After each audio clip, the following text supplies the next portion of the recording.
Hi. మన జరిగిన ప్రజాగలం సభలో అయితే కొన్ని లోపాలైతే జరిగినాయండి. ఆ లోపాలు కొంచెం మాట్లాడుకున్నాం. అది పెద్ద విషయం కాకపోవచ్చు.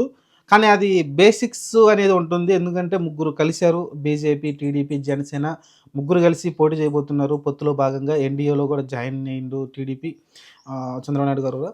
కాబట్టి నిన్న జరిగిన మీటింగ్‌లో చాలా లోపాలైతే నాకు కనిపించినియి. ఎందుకంటే వాళ్ళ ప్రసంగంలో కావచ్చు, కోఆర్డినేషన్ కరెక్ట్‌గా లేదు.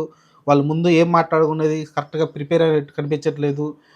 ఎందుకంటే మీరు గమనిస్తే నరేంద్ర మోడీ ఏమో అలానే వాళ్ళ సిస్టర్ అయిన షర్మిల కాంగ్రెస్ పార్టీలో ఉంది. అలానే వైసీపీ జగన్ ఇద్దరు ఒకటే వాళ్ళిద్దరూ కలిసే ఉన్నారు. ఆ పార్టీ కాంగ్రెస్ పార్టీలో నుంచే వైసీపీ వచ్చింది కాబట్టి వాళ్ళిద్దరూ ఒకటే అని ఓ పక్కన నరేంద్ర మోడీ గారు చెప్పారు. దానికి ముందు మాట్లాడిన చంద్రబాబు నాయుడు గారు ఏమన్నారు? షర్మిల అలానే సునీత చెల్లెల్ని ఏడిపించుకొని జగన్ వాళ్ళ మీద బతుకుతున్నాడు. వాళ్ళ ఉసురు తగిలిద్ది లేకుంటే రకరకాల మాటలైతే